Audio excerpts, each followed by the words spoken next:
You might be sabotaging your first impressions and not even realize it. And it's not because you're making some big, terrible mistake. It's because a lot of the advice that we've all received over the course of our lives is incomplete. And if you take that incomplete advice and you apply it to the wrong situation, you're going to get a bad result.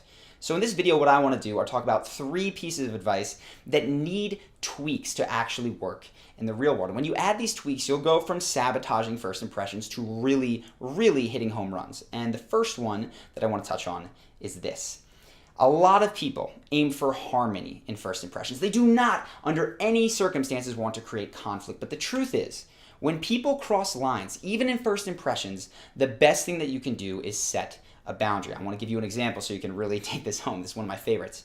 A friend of mine, a little ways back, was at a company, it was a finance company, and he was presenting to the head honcho boss. This guy's worth $100 million, flies around on private jets, and was generally an abuser. Like, he was verbally abusive to everybody in the office. So he's got this meeting, and he's pitching to him whether or not they should invest in a company that they gave him to research. And he gets around to the end, and he says, so, based on all my research, I think that this company is a pass. It's just too risky. Head honcho guy, David, stands up, looks at him, the rest of the team, and says, you guys are pussies. Everyone else there gets quiet because they've taken this kind of abuse before. But my friend is not used to this, right? He's never been treated like this. So he looks right back at the boss and says, David, where I come from, calling another man a pussy is the worst thing you could do. You would immediately start a fist fight. Don't ever call me a pussy again. And he gets quiet. And everyone in the room gets quiet. And David gets quiet. A few seconds pass, and I'm sure they must have seemed like eternity. And David says, I'm sorry, I won't ever do that again.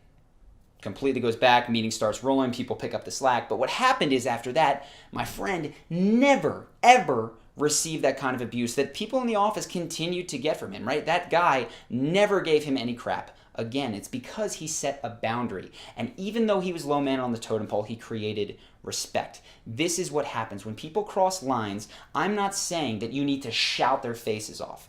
Neither am I saying that you need to do what most people do and just go, hee hee, you know, it's okay. I've seen people do this in so many situations, right? Somebody makes a racist, a sexist comment that they don't like. In a business meeting, somebody shows up really late, doesn't respect your time.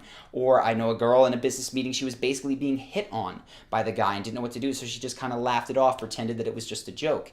In these scenarios, what you need to do in so many words is say, 1, hey, I don't appreciate what you just did. And 2, don't ever do it again. And then quiet. That is it. I'm not asking you to yell at someone. I'm not asking you to take it home. I'm not asking you to complain about it with your friends. If you do this, you will find that the boundaries you set create more respect in all of your interactions. Incredibly powerful. The second thing is kind of a light version of the boundary setting, and it's this. A lot of people hate to disagree with anyone in first impression. And it's because we know that people like people that are like them. They want people that went to the same school as they did, that like the same sports teams, that have the same interests. So when somebody says something that maybe we don't share, we tend to gloss right over that and look for the commonalities. But the truth is, when you bring up things that are not commonalities, in fact, that you might be polar opposites on in the first impression, you create a ton of trust. Another example, because I love these. First time that I went to Brazil, I was in Rio de Janeiro, and I went to the Copacabana Palace. A really nice place. Don't know if they still have parties there. If they do, check it out.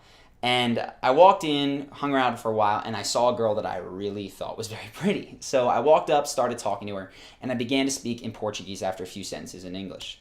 And she said, oh my God, wow, your Portuguese is awesome. Like, you must be so intelligent. The people in this city are just not. They're not worldly at all. And that was, 1, a really nice compliment, but 2, it kind of struck me as, I don't know about this, because I was in Rio and I found the people extremely friendly, outgoing, exuberant, fun. And her sort of emphasis on these people are dumb was a bit of a turnoff to me. So I said, listen, first off, thank you very much for the compliment. My Portuguese is only good, not because I'm some sort of savant, but because I used to study Spanish. But I gotta say, for me, the most important thing about any individual is not that they've traveled to a bunch of countries or they're worldly or that they have a super high IQ. It's that they make the people around them feel good and that they're fun. And she said, yeah, but you know, fun is shallow. I would prefer a guy that was intelligent and worldly any day. And she kind of looked at me going, be that guy. And I was tempted to. I wanted to go, oh, you're right. You said I was this guy. You like this guy. Perfect. We're going to hit it off. But I had to continue to say, so, I mean, listen, I would take both, right? I want fun and intelligent.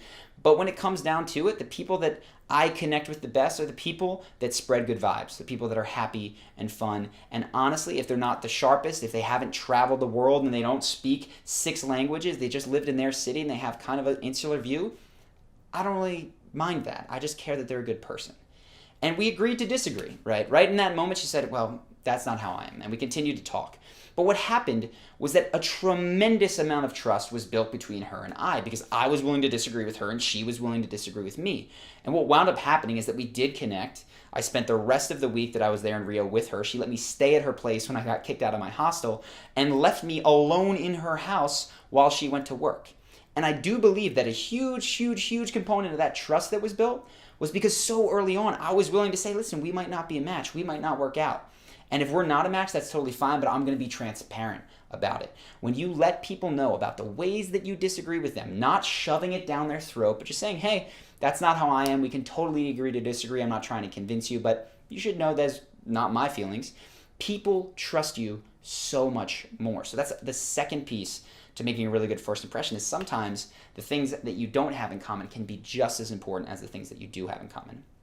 The third piece is this: fake it till you make it is often misinterpreted. And it's a great piece of advice, don't get me wrong, but fake it till you make it applies only to body language and nonverbal communication. When you start using fake it till you make it in the things that you say, that's when you run into trouble. So for instance, the CEO who had a terrible quarter speaking in front of his company gets up there and says, hey guys, we're doing great, not exactly what we want, but this is really on track and our numbers were kind of off in the projection, so we're killing it right now. Or, right, guy at a networking event who goes off and pretends that he has a kind of status at his company that he can hook people up. He goes, you know what, man, just send me your resume, I'll get you a job, no problem. And he's got no such power. This happens all the time. People fake power that they don't have. Or a guy who wants to impress a girl, takes her to a nice restaurant, really great. But rather than acting like, this is a special occasion, pretends that this is something he does all the time. That kind of stuff does not fly. So here's what you want to do. Fake it till you make it in the way that you speak, in the way that you carry yourself, your tonality, the way that you gesticulate, the way that you breathe. That's going to affect your head, which is going to actually change the way that you feel, right? Your physiology does change your emotion. And we've talked about this at length. I don't want to go into it here. But when it comes to the things that are coming out of your mouth, be honest to a fault. So for instance, that CEO might get up there and say, guys, listen, this quarter was a disappointment. We did not hit our numbers. We didn't do the things that we needed to do. I've spoken to many of you. I've reflected on what needs to happen, and here's how we're going to do it going forward. The confidence that he speaks with is what's going to inspire people to hang on, to continue. And the honesty is going to make them trust him that, holy cow, we can do this. He's not just going to sugarcoat everything. Take the guy who takes a woman to a nice restaurant, right? Rather than going in and being like, oh yeah, pretending he knows the maitre d', or that this happens all the time, or talking about his investment portfolio, whatever it is, he might go in there and say, listen, I gotta be honest, this place is way nicer than the restaurants I normally go to, so I hope that you're impressed by the food and that makes you laugh extra hard at my jokes, right? Play it off fun, funny, but you can let people know this is special, this is nice. That honesty is going to let her know, which is a huge concern for women, by the way, that the men that they're dating are not being real, are not being honest. When you show things that might not be to your favor, right? And you're not doing it in a calculated way, but you're doing it because it's honest, that's going to create a bond of trust between you that is actually going to make the relationship go much, much better. The thing that ties all three of these together is this. The charismatic person, the person that is comfortable with themselves, is comfortable with the truth. And they can sit with it and they recognize this is going to make me connect really well with some people, and some people are not going to connect well. But I will not be disrespected, I'm not afraid to share my opinion, and I'm not going to pretend that something is the case when it's not. So that is the thread that ties them all together, and I hope you see it in our other videos because it's a big one.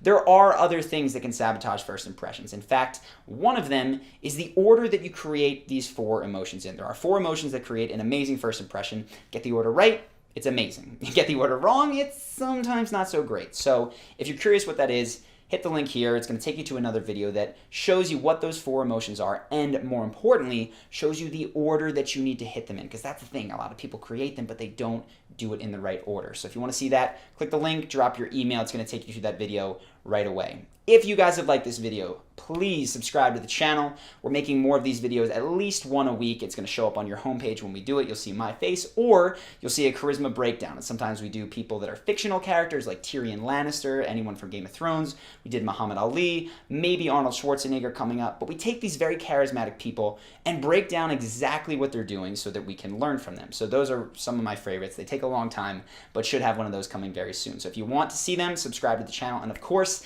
any comments, any questions, drop them in the comment box below. They inspire a lot of these videos and a lot of the people that we do breakdowns of. In any event, I hope that you guys have enjoyed this video, and I look forward to seeing you in the next one.